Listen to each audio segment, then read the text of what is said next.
Muy buenas noches, estimados televidentes y redentes. 8 de octubre, Día del Guerrillero Heroico. Nuestra mesa redonda mira hoy hacia América Latina, nuestra región. Los últimos acontecimientos, los más importantes en esta parte del mundo, pues estaremos analizándolo en este programa de hoy, que tengo el placer de estar compartiendo con la colega Marina Menéndez, subdirectora editorial del diario Juventud Rebelde, la doctora Ana Teresa Abadía, profesora de la Facultad de Comunicación Social y periodista de Radio Rebelde, y el doctor Raúl Garcés, decano de la Facultad de Comunicación de la Universidad de La Habana y también periodista de la radio y la televisión cubana. Con ellos estaremos compartiendo nuestro espacio en la jornada de hoy, así que los invito a que nos acompañen.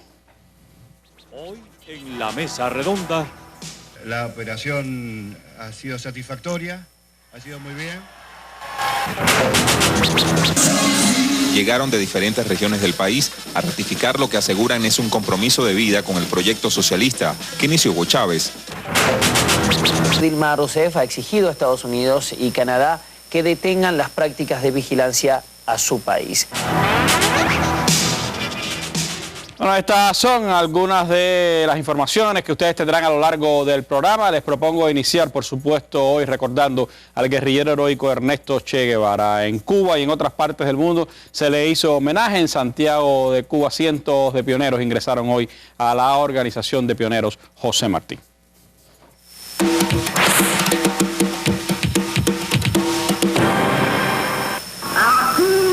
Guerrillero internacionalista Ernesto Guevara luchó incansablemente por la libertad de los pueblos. Decidió combatir fuera de su tierra natal porque sentía las injusticias cometidas contra cualquier persona en cualquier parte del mundo.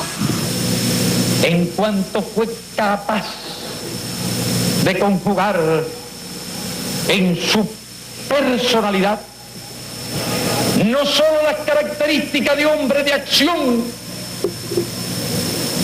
sino también de hombre de pensamiento, de hombre de inmaculadas virtudes revolucionarias y de extraordinaria sensibilidad humana. Creía en la necesidad de dar el ejemplo y brindar lo mejor de cada humano para lograr la satisfacción general. Sostenía que un hombre nuevo nacería mediante la educación socialista. Si queremos saber cómo deseamos que sean nuestros hijos, debemos decir con todo el corazón de vehementes revolucionarios: queremos que sean como el Che. Lo asesinaron en Bolivia, donde emprendía una nueva lucha contra la oligarquía y el imperialismo. Pero sus ideas no murieron. Sus enseñanzas siguen recorriendo los pueblos rebeldes del mundo. ¡Hasta la victoria! ¡Siempre! ¡Patria o muerte! ¡Venceremos! Congestionando este tramo de la Avenida de las Américas, cientos de personas acompañaron a sus hijos hasta el monumento que simula en mármol los páramos bolivianos donde el Che y su guerrilla combatieron desde 1966 a 1967. Es el Bosque de los Héroes en Santiago de Cuba, todo un símbolo para niños y jóvenes en esta provincia, porque aquí inician muchos su vida pioneril cada 8 de octubre, cuando se conmemora en todo el país el asesinato del Che Guevara. Muchos desde ya aprenden las canciones dedicadas a uno de los héroes más queridos.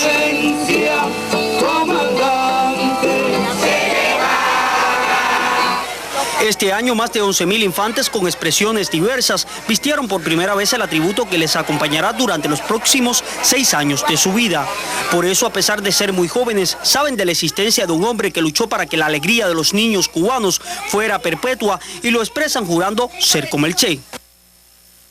Bueno, así se está reflejando también en diversos espacios noticiosos internacionales los homenajes a Ernesto Che Guevara. En Valle Grande, Bolivia, se le ha hecho un homenaje hoy al guerrillero heroico. También en la ciudad de Buenos Aires, pues ha encabezado un homenaje en Argentina al Che Guevara. Lo han hecho también, por supuesto, en la ciudad del Che, en Cuba, en Villa Clara, donde flores frescas pues le rindieron tributo al Che allí al borde de su monumento. Y en otras ciudades latinoamericanas también se han dado diversos actos conmemorativos por este aniversario 46 del asesinato del Che. Noticia del día con la que comenzamos hoy nuestra mirada a América Latina.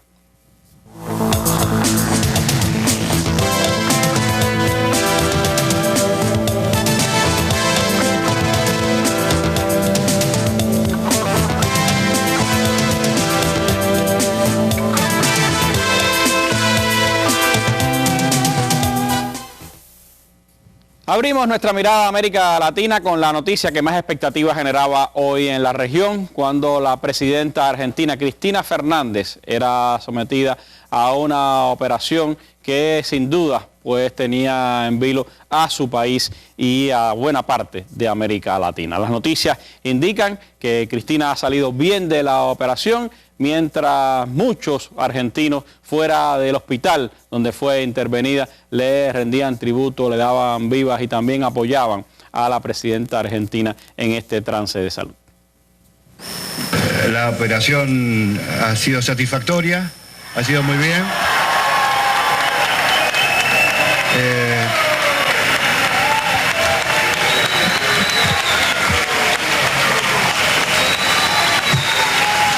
La presidenta de la Nación ya está en su habitación.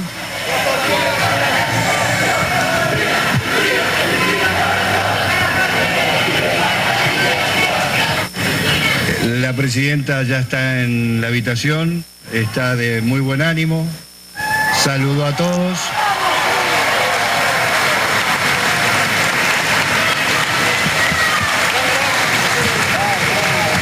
Agradeció al equipo médico, agradeció a todos ustedes y a toda la gente que está rezando por ella.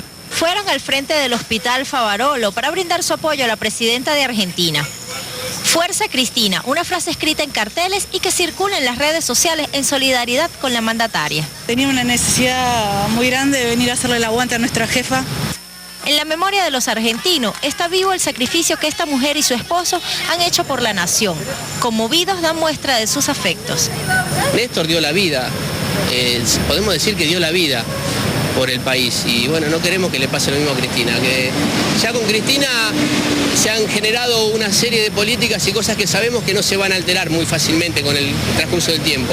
Entonces ahora a mí me gustaría personalmente que Cristina se guarde ella su vida personal y bueno, podamos tenerla mucho más tiempo después de que termine su presidencia como una consejera, como una amiga, como lo que sentimos mucha gente por ella. La presidenta de Argentina pasará 48 horas en cuidados intensivos. Sus hijos y madre la acompañan. Se espera que continúe su mejoría para que retome sus actividades.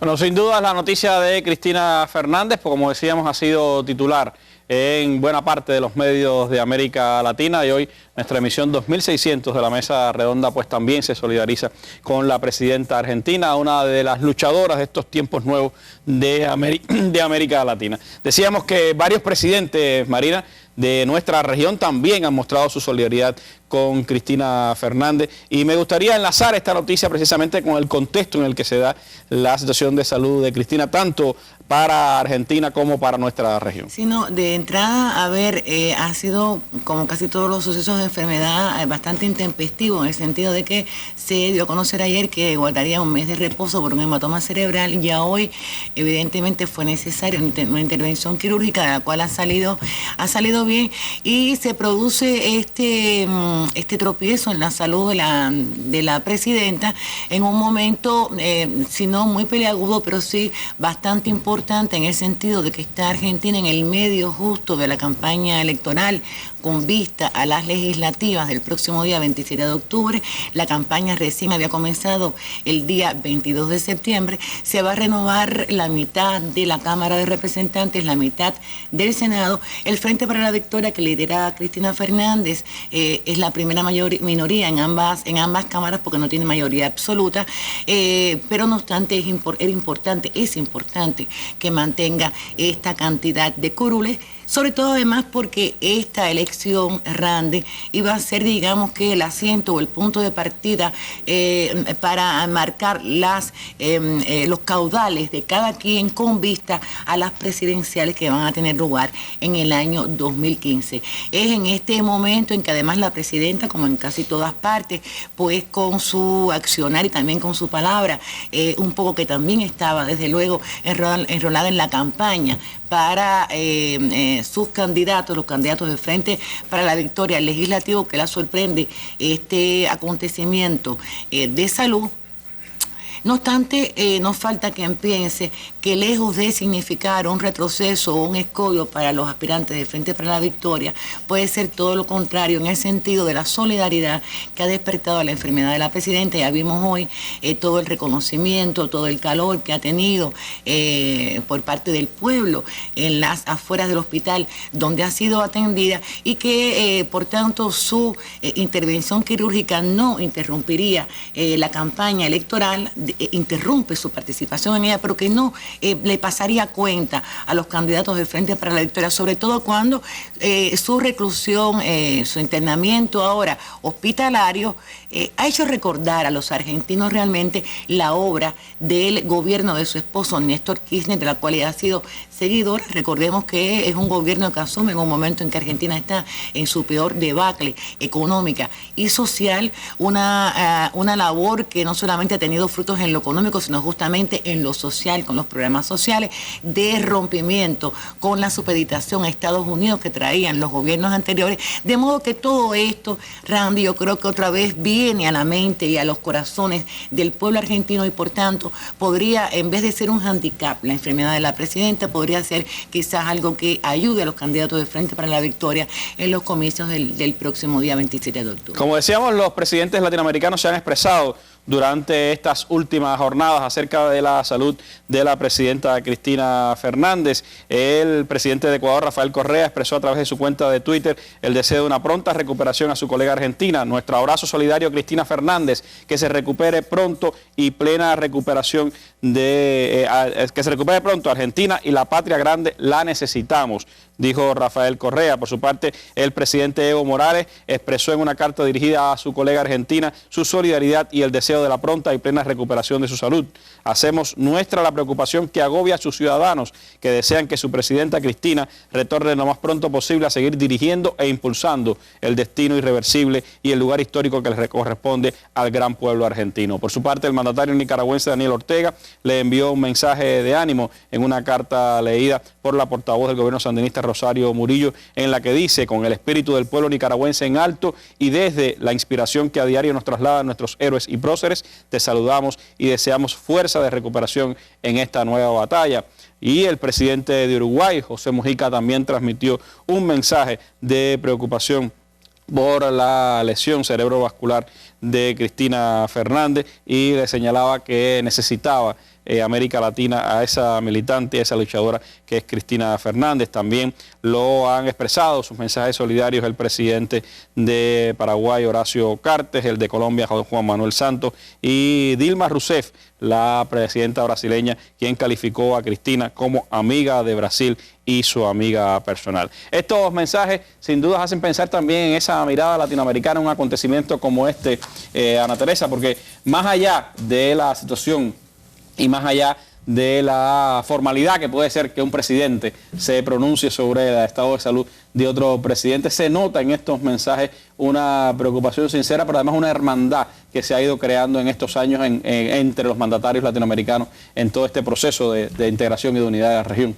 Muy buenas noches, Randy, muy buenas noches también a la audiencia a esta hora. Yo creo además que no es solo representación de la unidad de la clase política o de los presidentes latinoamericanos, sino también de las personas más humildes. Desde esta madrugada en las redes sociales, por ejemplo, comenzó la expresión de la solidaridad de llegada desde diferentes lugares. Creo que también las imágenes que se han visto, esas concentraciones en las afueras de la institución sanitaria en la cual la presidenta Cristina fue sometida a esta intervención, pues también hablan por sí mismas. Personas llegadas desde los lugares más lejanos de Argentina. Escuchaba hoy, por ejemplo, el testimonio de una persona que decía: yo no era partidaria de este gobierno, sin embargo, las políticas aplicadas en todo este tiempo, desde el inicio del periodo de gobierno del expresidente Néstor Kirchner hasta ahora, me hicieron precisamente pues abrazar las ideas de estos cambios que sin duda ha venido viviendo haciendo Argentina, porque es innegable el avance en cuanto a lo social. Ahora, todo esto hay que mirarlo además en el contexto, como decía Marina, de las próximas elecciones legislativas para las cuales la derecha se ha preparado muy bien. Se ha preparado incluso acompañándose de una intensa campaña mediática en contra de la presidenta Cristina, con ataques personales, además, no solo a su obra de gobierno, sino también hacia su persona, hacia su familia, hacia sus colaboradores cercanos. Y con los grandes medios puestos en plena disposición combativa contra Cristina, precisamente por la ley de medios que le quita poder a esas grandes empresas privadas que son grandes monopolios de la información. Obviamente, en un país en el cual, si usted quiere aprender cómo funcionan los grandes monopolios de información, pues ahí está el caso argentino, y no solo monopolios de información, sino transnacionales que agrupan a información y a otros negocios alrededor de los mismos. Yo te decía, todo esto de cara a las legislativas, donde no es un secreto para nadie que como resultado de toda esa campaña, pues los representantes de el gobierno, o sea, de la fuerza gubernamental, están siendo muy atacados y será sin duda una contienda bastante difícil. Gracias, Ana Teresa. ¿Cómo está impactando la crisis económica internacional? ¿Cuál es la estrategia actual de dominación del imperio?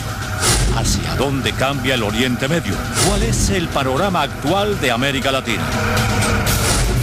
¿Está en crisis el modelo de Unión Europea? Análisis, opiniones, imágenes sobre estos y otros importantes temas internacionales, usted los encontrará en la Mesa Redonda. Acompáñenos cada día a las 7 de la noche.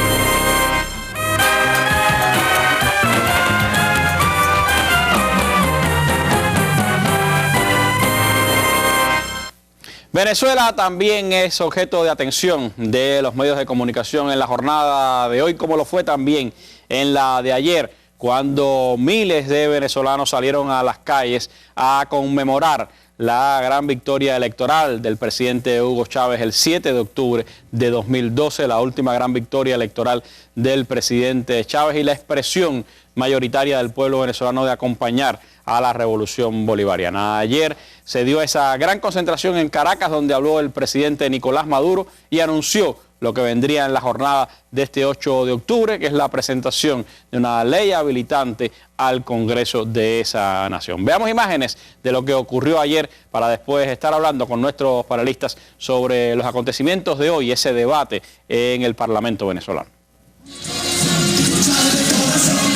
Llegaron de diferentes regiones del país a ratificar lo que aseguran es un compromiso de vida con el proyecto socialista que inició Hugo Chávez.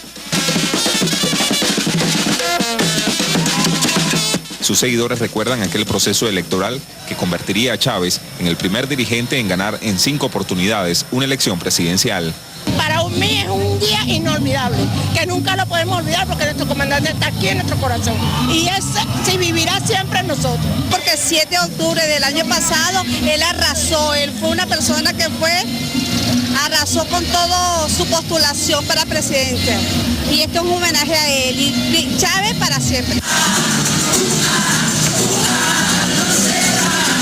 De acuerdo con el resultado emitido por el Consejo Nacional Electoral, las fuerzas revolucionarias lograrían la victoria con más de 8.191.000 votos, un 55.07%. Los socialistas nuevamente recibirían el respaldo popular para dirigir los destinos de la nación petrolera. El 7 de octubre fue una elección de dignidad que nos dejó el comandante presidente Hugo Chávez, de su ejemplo, de su coraje, de su firmeza frente a cualquier dificultad. Es uno de sus legados más importantes, un pueblo victorioso, una revolución victoriosa. El proceso político dirigido por Hugo Chávez rompió con la tradición de partidos que agrupaban a la derecha y que por 40 años gobernaron a Venezuela. Los seguidores del proyecto socialista aseguran ratificar su compromiso con el presidente Nicolás Maduro y con el legado político dejado por Hugo Chávez. El 7 de octubre, una fecha declarada para la historia, ha dicho el mandatario venezolano Nicolás Maduro, quien destacó el esfuerzo realizado por el líder bolivariano. Ha pasado la historia como el gran líder de la nueva democracia de Venezuela y de América Latina. Chávez es el gran democratizador de la vida de Venezuela. Los venezolanos se preparan para un nuevo proceso electoral, las elecciones municipales a realizarse el próximo 8 de diciembre. Los socialistas confían que será una nueva demostración de fuerza para ratificar el programa político diseñado por Hugo Chávez. Bueno, el presidente Nicolás Maduro está ahora mismo en la Asamblea Nacional de Venezuela presentando su propuesta para que le sean dados poderes habilitantes especiales para enfrentar los procesos que tienen lugar ahora mismo en su país. La Agencia Venezolana de Noticias, ustedes están viendo imágenes en vivo de lo que está ocurriendo ahora en la Asamblea Nacional Venezolana. El presidente de la Asamblea Nacional, Diosdado Cabello, dio inicio a la sesión especial esta tarde en la que el presidente de la República, Nicolás Maduro, realiza la petición de la ley habilitante con el objetivo de fortalecer la lucha contra la corrupción y la guerra económica emprendida por sectores de la derecha venezolana. Dice la Agencia Venezolana de Noticias que desde el hemiciclo protocolar, Cabello exhortó a los parlamentarios a apoyar en todos los frentes al primer mandatario nacional para consolidar una Venezuela libre y soberana. Imágenes, como decíamos, que ustedes están viendo en vivo y que tendrán de fondo mientras analizamos este importante acontecimiento que tiene lugar en Venezuela. ¿Qué importancia tiene, Raúl, esta petición de ley habilitante por parte del presidente Nicolás Maduro? ¿Qué es lo que se está debatiendo en el Congreso Nacional? ¿Cuánto necesitaría de votos el presidente Maduro para lograr esos poderes habilitantes en Venezuela? Sí, buenas noches, Randy, buenas noches también a los televidentes.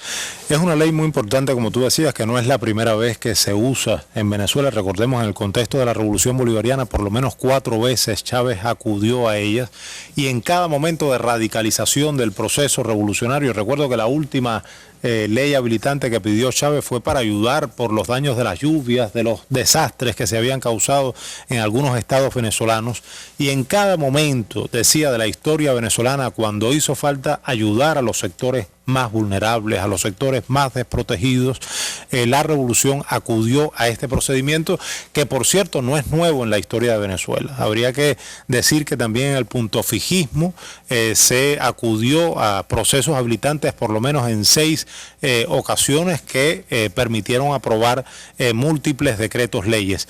¿Qué permite una ley habilitante? Para decirlo rápidamente, la posibilidad de aprobar decretos leyes sin pasar por toda la burocracia legislativa. Digamos que resolver las cosas más rápidamente cuando hace falta efectivamente dar respuesta a problemas que la Revolución Bolivariana y que Venezuela y la estructura de la economía venezolana ha venido acumulando históricamente. Maduro ha dicho, y no por gusto, que es una ley habilitante para luchar contra la corrupción y contra la guerra económica en un país que ha tenido que enfrentar en los últimos meses, en los últimos años, pero fundamentalmente después de la muerte de Chávez y en medio de la guerra tremenda que ha acontecido en todos los sectores, bueno, el acaparamiento, el desabastecimiento, todo esto conectado con las elecciones del 8 de diciembre, porque ahí donde los mercados están desabastecidos, ahí donde no llega la harina pan, que es un producto importante para la comida venezolana, ahí donde la gente tiene que hacer largas colas para acceder a la alimentación, en un país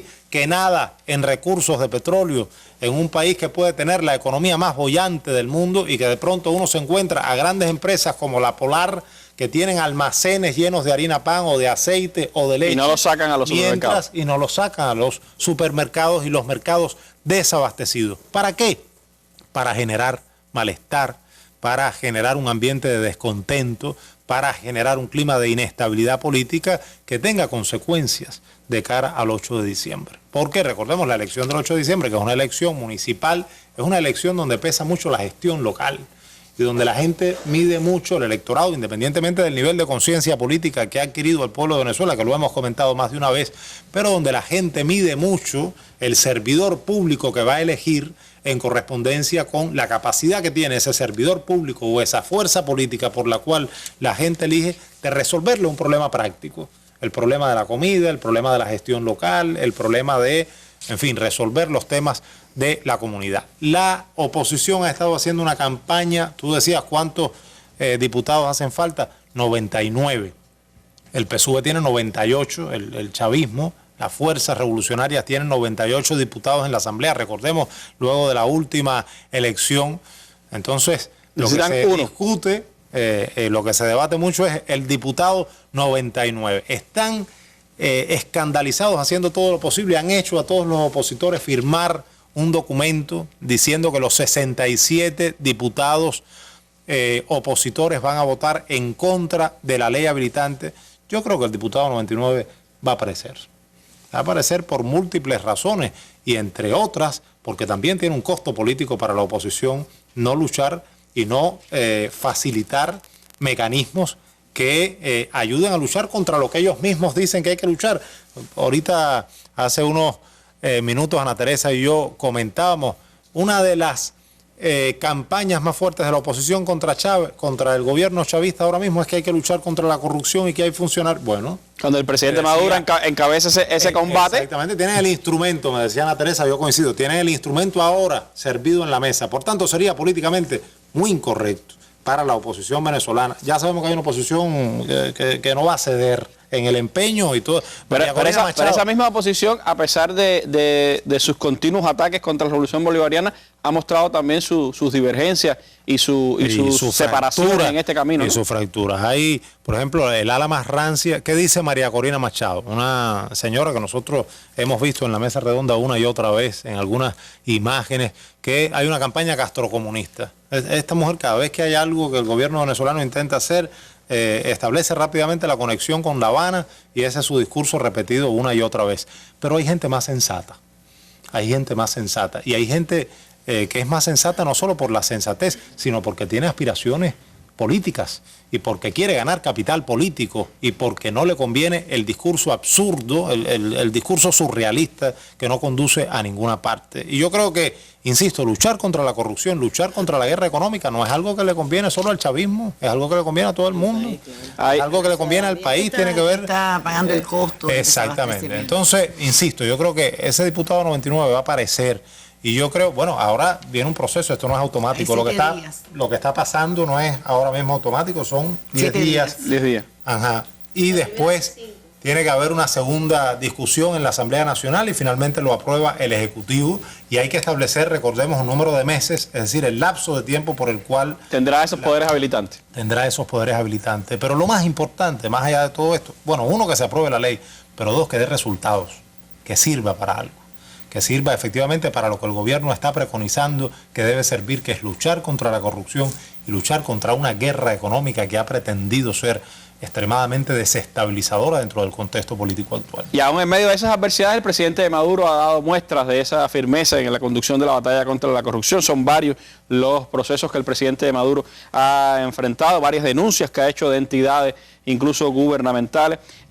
Hay ya reportes de las agencias noticiosas sobre lo que ha estado diciendo el presidente Maduro. Según la agencia venezolana de noticias, pues dijo Maduro: Venezuela es un país con plenas libertades políticas, públicas y en pleno ejercicio permanente del debate democrático. Es un país que respeta su constitución, expresó este martes el presidente de la República, Nicolás Maduro, al inicio de su discurso ante la Asamblea Nacional, donde solicita la ley habilitante para luchar contra la corrupción y la guerra económica que ha implementado la derecha venezolana. El presidente Maduro resaltó: más democracia para un país. Este es un país con plenas libertades públicas y políticas en ejercicio permanente. Afirmó conocer bien el hemiciclo y recordó al fallecido presidente de la República, Hugo Chávez. He venido a activar este mecanismo constitucional, a solicitar este mecanismo por una nueva sociedad, una vida republicana, dijo Maduro. Esta es una dinámica que combina el debate y la acción con un objetivo central: la transformación del modelo ético republicano y el modelo económico venezolano. Hizo un llamado Maduro a construir la estrategia nacional juntos. Son las primeras reacciones que hay de la prensa a las declaraciones de Maduro, que como vemos sigue hablando ante la Asamblea Nacional, y esto, Marina, tiene una importancia capital, como decía, tiene antecedentes también en la propia historia venezolana. ¿Cómo ves el debate, cómo ves la situación que se le presenta a la revolución bolivariana en este contexto? Mira, esto, como decía Raúl, cada vez que se ha solicitado después de la llegada de Chávez al poder, la habilitante, han sido en momentos de verdad definitorios para la revolución. No olvidemos que en la primera ocasión en que Chávez hace uso de ella, se aprueban los decretos leyes que soliviantaron a la oposición y que originaron el intento de golpe de Estado fallido de abril de 2002. Hablo de la ley de tierras, de la ley de pesca, de la ley de hidrocarburos. Fue la ocasión, el momento en que la revolución, yo creo que traza más claramente su derrotero como revolución realmente, y en que se presentan los primeros cambios profundos, los primeros cambios, las primeras reformas en el ámbito económico que serían tan importantes para Venezuela. Y yo creo que este momento es trascendental, igual como decía Raúl, este interés de soliviantar y desestabilizar y de restar votos a los candidatos de la revolución en las municipales. Ya sabemos que no es algo fortuito, ya sabemos que forma parte de un plan que el canciller Elías Jawa denunció como el plan colapso total, que es lo que se pretende, hacer colapsar al país, algo que van a pagar chavistas, pero también un plan que se repite en la estrategia. Fue la estrategia que utilizaron contra Cuba en la década del 60, fue la estrategia que utilizaron contra Chile en la década del 70 y es la estrategia que utilizaron contra Nicaragua en los 80 y ahora lo vuelven a hacer contra Venezuela.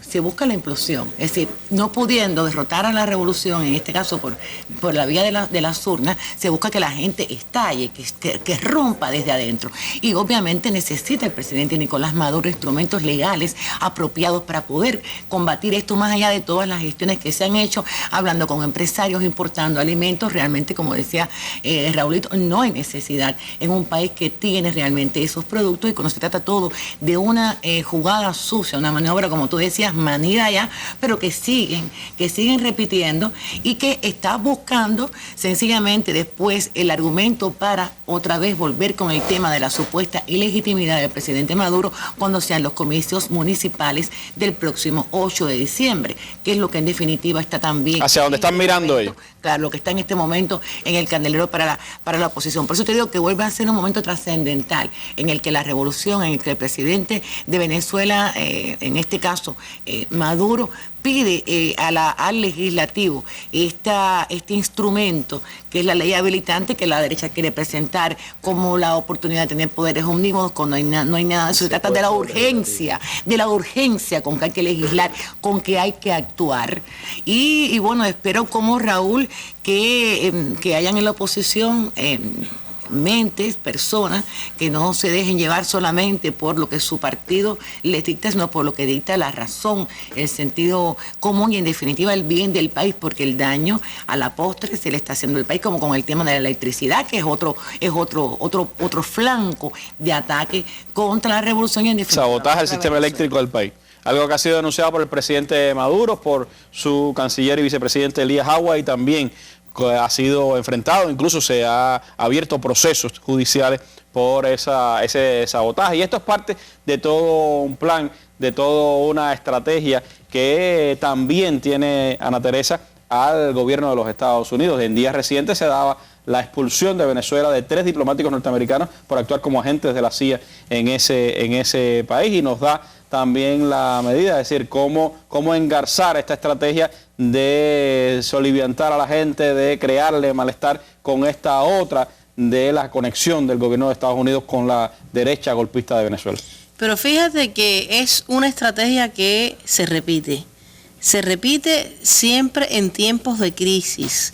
Todos sabemos que las estrategias políticas y este tipo de guiones suelen reiterarse en determinados momentos. ¿Qué ha acontecido con relación al tema? Pues simplemente Kelly Kerlin, que era la encargada de negocios en Venezuela, es una oficial, una agente de la Central de Inteligencia Americana. Yo recuerdo que cuando, y lo recordarán ustedes también, las transmisiones de la serie televisiva Las Razones de Cuba, el intelectual cubano Raúl Capote, quien trabajó como agente de la CIA, pero también como agente de los órganos de la seguridad del Estado, la identificó como la persona que lo había introducido a él ante los círculos de los agentes de la CIA. Esta señora estuvo como funcionaria de Ciencia y Cultura en la Oficina de Intereses de Washington en La Habana durante el año 2000, del 2004 al 2005 aproximadamente.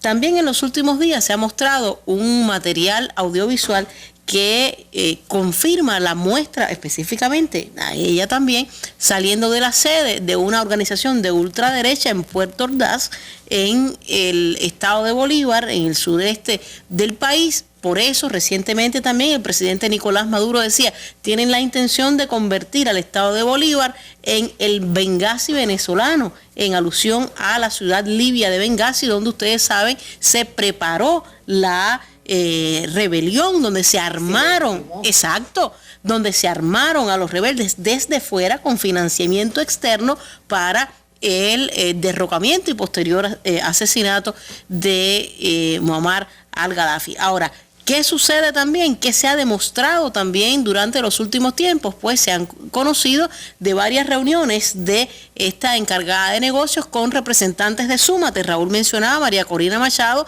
la misma ultraderechista de la rancia derecha, de la rancia élite de poder venezolana, que fue recibida en 2004 por el entonces presidente George W. Bush. Recordarán ustedes aquella foto que se ha mostrado en esta propia mesa redonda dándose la mano.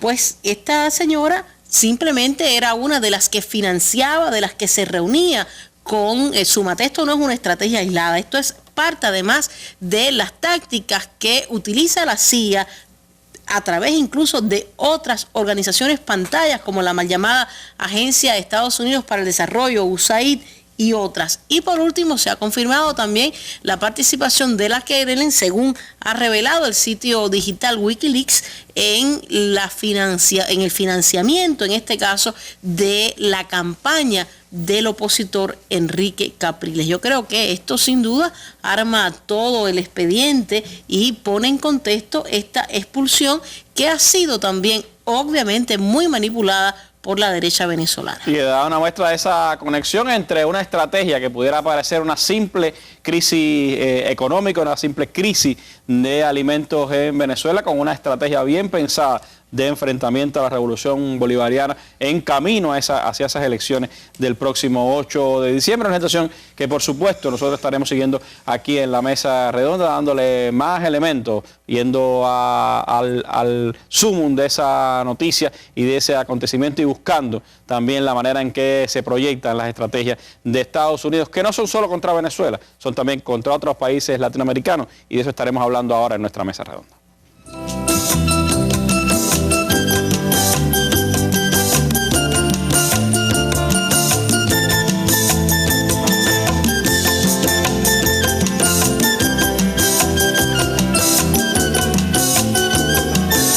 Nunca los latinoamericanos hemos andado tan cerca, nunca. Yo no sé si es la sedimentación de las viejas luchas que han ido creando una especie de fertilidad en el suelo social, que ahora aparece en esta coyuntura expresada con gobiernos que son de un signo, de otro, unos más a izquierda, otros más al centro, otros de centro izquierda, a otros que se pueden catalogar más de derecha, y sin embargo concuerdan en ciertas decisiones.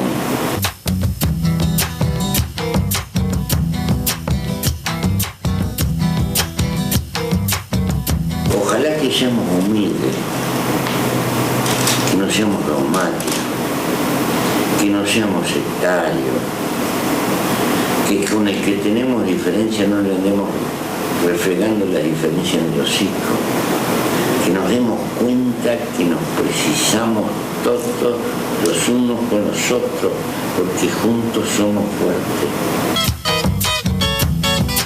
Usted lo vio aquí en la Mesa Redonda.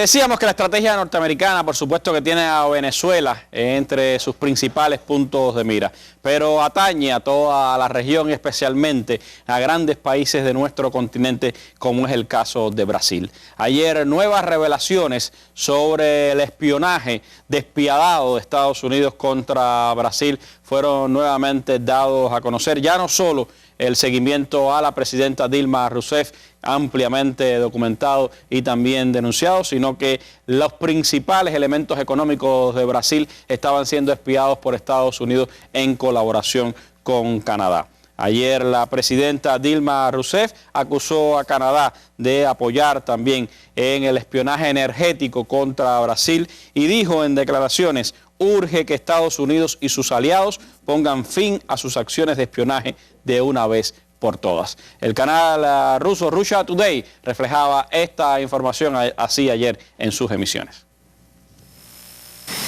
Canadá no confirma ni desmiente las acusaciones de espionaje a Brasil. El secretario de prensa del primer ministro canadiense afirma que la agencia de inteligencia no se pronunciará sobre su actividad en el exterior. Por su parte, Dilma Rousseff ha exigido a Estados Unidos y Canadá que detengan las prácticas de vigilancia a su país. Una actividad que presuntamente realizaban desde hace tiempo y que tenía como blanco el Ministerio de Minas y Energía brasileño. Esta información había sido revelada por un medio del país latinoamericano basándose en las filtraciones de Edward Snowden. Los escándalos del espionaje estadounidense han enfriado las relaciones entre Washington y Brasilia hasta el punto de que se ha cancelado una visita de Dilma Rousseff a Estados Unidos. Y el ministro de Exteriores de Brasil llama a consultas al embajador de Canadá en su país para que explique el espionaje conjunto de Ottawa y Washington. El diplomático latinoamericano ha expresado su indignación por la vigilancia de instituciones y empresas brasileñas. Mientras, el primer ministro canadiense ha manifestado su preocupación por las acciones de vigilancia de su gobierno hacia Brasil. En este sentido, la periodista Leonora Gosman opina que Estados Unidos, Canadá, Reino Unido, Nueva Zelanda y Australia mantienen una actividad de espionaje conjunta para sacar ventajas económicas. Brasil tiene una importancia estratégica como país productor de minerales. Y bueno, Canadá es un país que participa del grupo de 5 ojos, o sea, de esa colectividad de inteligencia que se dedica al espionaje cibernético. Y además de sus intereses personales, tiene el interés también de compartir con las otras agencias, la de Estados Unidos, la de Australia, la de Inglaterra y la de Nueva Zelanda, los descubrimientos que ellos hacen al tiempo que reciben el mismo tipo de información. Esta es, primero está el tema de la riqueza mineral de Brasil, que es gigantesca realmente, y luego esta otra comunidad que está en su conjunto sobre el país. Al respecto, el diario argentino Página 12 señala que el gobierno brasileño reaccionó duramente ante el espionaje por parte de Canadá. La información fue revelada por el programa fantástico de TV Globo el pasado domingo, que mostró una presentación de la Agencia Canadiense de Seguridad en Comunicación que le fue entregada por el ex agente de los servicios secretos estadounidenses Edward Snowden. Según lo emitido por la cadena brasileña, la red de comunicaciones del Ministerio de Minas y Energía de Brasil fue investigada en forma detallada, con información sobre llamadas telefónicas, intercambio de correo electrónico y utilización de Internet. La mandataria brasileña Dilma Rousseff manifestó que las denuncias confirman que las acciones de espionaje son motivadas por razones económicas y estratégicas y exigió que se termine con esa práctica. Según el programa dominical de TV Globo, se reveló que Snowden tuvo acceso al material durante una reunión del grupo conocido como Five Eyes, 5 ojos, integrado por las agencias de inteligencia de Australia, como se decía en el reporte, de Australia, Canadá, Estados Unidos, Nueva Zelanda y Reino Unido. Todo indica que los 5 gobiernos y las millares de empresas que prestan servicio de comunicaciones tienen amplio acceso a los datos de la NSA, afirmó la presidenta Dilma Rousseff al respecto. Este tema, Ana Teresa, nos vuelve a llevar a aquel discurso de Dilma Rousseff frente a la Asamblea General de Naciones Unidas. Brasil como uno de los blancos estratégicos del espionaje norteamericano, aunque, como se sabe, incluye a otros países de nuestra región. ¿Cómo ver esto en el contexto de la política de Estados Unidos hacia América Latina? Yo primero vería la gravedad de los hechos.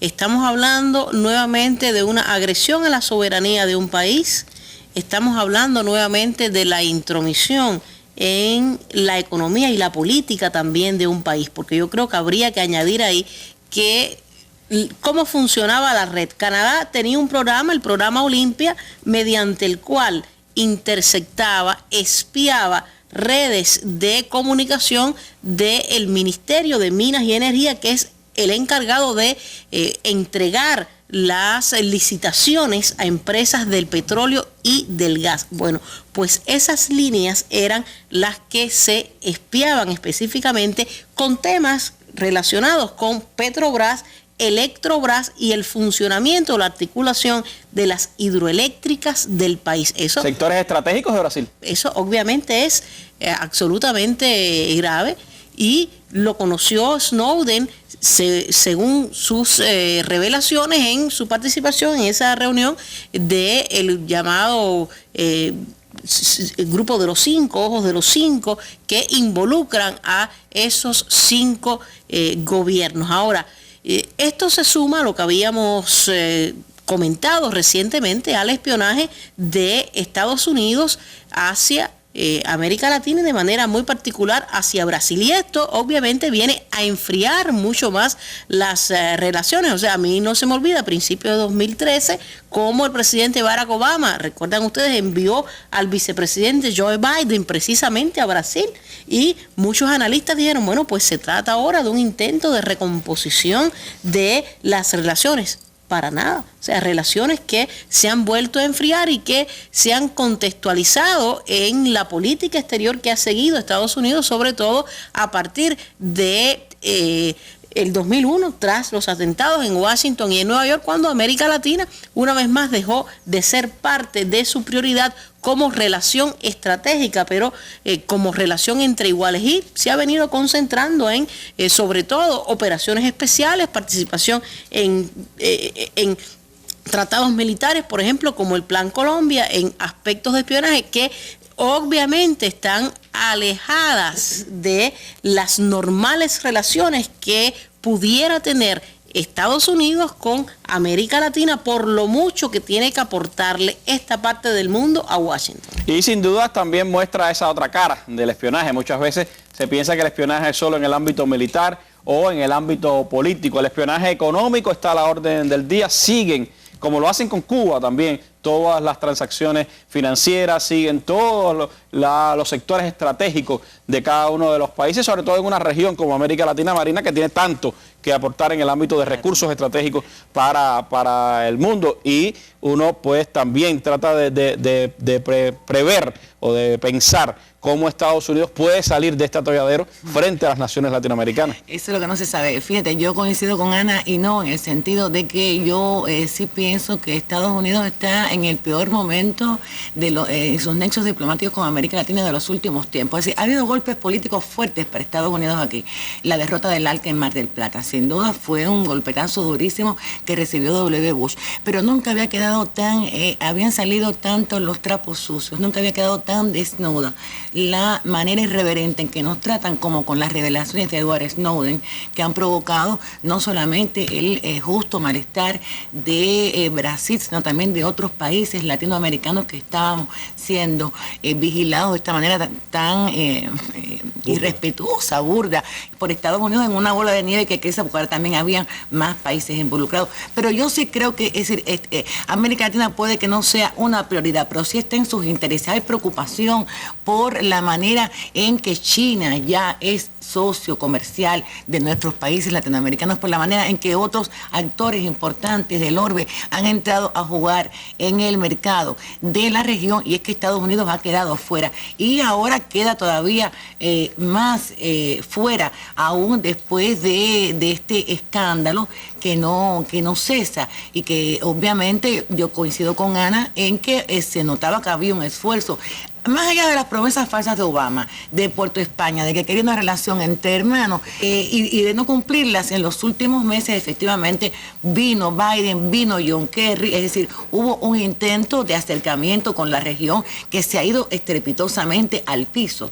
Es decir, nunca ha quedado tan mal parado Estados Unidos en los últimos tiempos ante una región además que ya sabemos que no es la misma y que no le permite esta clase de irreverencias a Estados Unidos. Raúl, sí, las revelaciones de Wikileaks un poco nos dieron la idea del desparpajo con que la diplomacia norteamericana intentaba ingerir y intentaba pues determinar los destinos de la región. Las de Edward Snowden han sido ya, como se decía, la tapa al pomo, han demostrado la crudeza con que Estados Unidos persigue cada uno de los movimientos de América Latina. Frente a eso, ¿cómo ves también esa relación de América Latina con Estados Unidos y cómo ves el planteo de la necesidad de una alternativa también en las telecomunicaciones, en los procedimientos, incluso de información en nuestra región? Déjame decirlo muy rápidamente. Bueno, Obama le ha tratado de bajar el perfil todo lo que ha podido a Snowden y ha dicho que no es tan importante, que este problema, etcétera, pero cada día, cuando vemos los conflictos internacionales que se están generando a partir de las revelaciones de Snowden, nos damos cuenta de cuán importante es. Solamente déjenme citar 2 declaraciones de Dilma Rousseff para que sepamos en qué momento estamos de América Latina y en qué momento estamos de la relación de los Estados Unidos con la región. Dice Dilma, le dije que Brasil quería, primero, disculpas por lo que pasó, y segundo, el compromiso de que no se repetiría. Como no se sintió en condiciones para garantizar esto, porque dijo que Brasil no era el único afectado, le dije que yo no tenía condiciones políticas para realizar una visita de jefe de Estado. A propósito de la cancelación de la visita de Dilma a los Estados Unidos que debía acontecer el día 23 de octubre. Es muy interesante, retomando tu pregunta, la manera, y yo creo que marca un antes y después en las relaciones entre Estados Unidos y América Latina, la manera en que Dilma Rousseff está diciendo que enfrentará el asunto. En términos de políticas públicas de comunicación y en términos de entender que el poder en el mundo de hoy pasa por usar la información y la comunicación como un recurso estratégico de desarrollo, Dilma Rousseff ha dicho 3 o 4 cosas, yo no las voy a comentar todas porque estamos al borde de las 8, pero para que se tenga una idea, tender un cable de fibra óptica submarina directamente a Europa, quiere decir independizarse de los Estados Unidos en términos de telecomunicaciones, que Telebrás lance el primer satélite de comunicación de Brasil, que el Congreso de Brasil obligue a Facebook y Google y otras compañías a almacenar toda la información generada por brasileños en servidores ubicados físicamente en Brasil, ya no en Estados Unidos, que facilita la posibilidad del espionaje que hemos estado conversando, y que el servicio postal cree para el próximo año su servicio de correo electrónico encriptado que pueda servir como una alternativa a Gmail y Yahoo.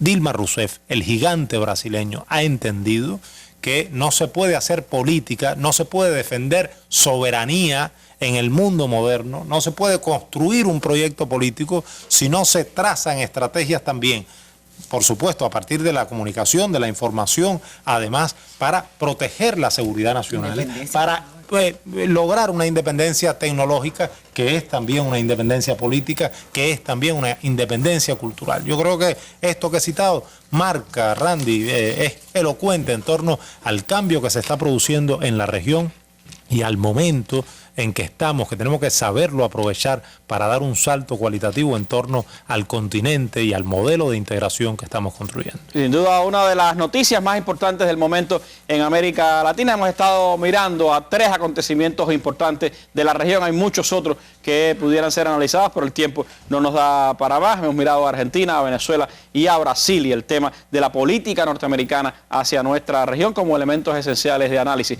de lo que está ocurriendo ahora mismo en nuestra América. Quiero agradecerle a Marina, a Ana Teresa y a Raúl haberme acompañado esta noche en nuestra mesa redonda. A ustedes invitarlos 10:30 de la noche hoy por el canal Educativo 2, nuestra mesa redonda, emisión para Telesur, donde seguiremos analizando los asuntos que tienen que ver con Venezuela y esta ley habilitante que pide el presidente Nicolás Maduro. Y me despido con nuestras imágenes del día, recordando al guerrillero heroico, a Ernesto Che Guevara, a 46 años de su entrada definitiva en la historia. Muy buenas noches. La era está pariendo un corazón, no puede más, se muere de dolor y hay que acudir corriendo pues se cae el porvenir.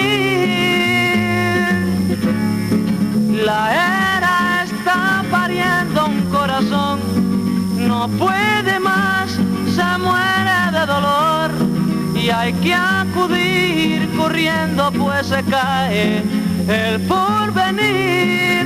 En cualquier selva del mundo, en cualquier calle,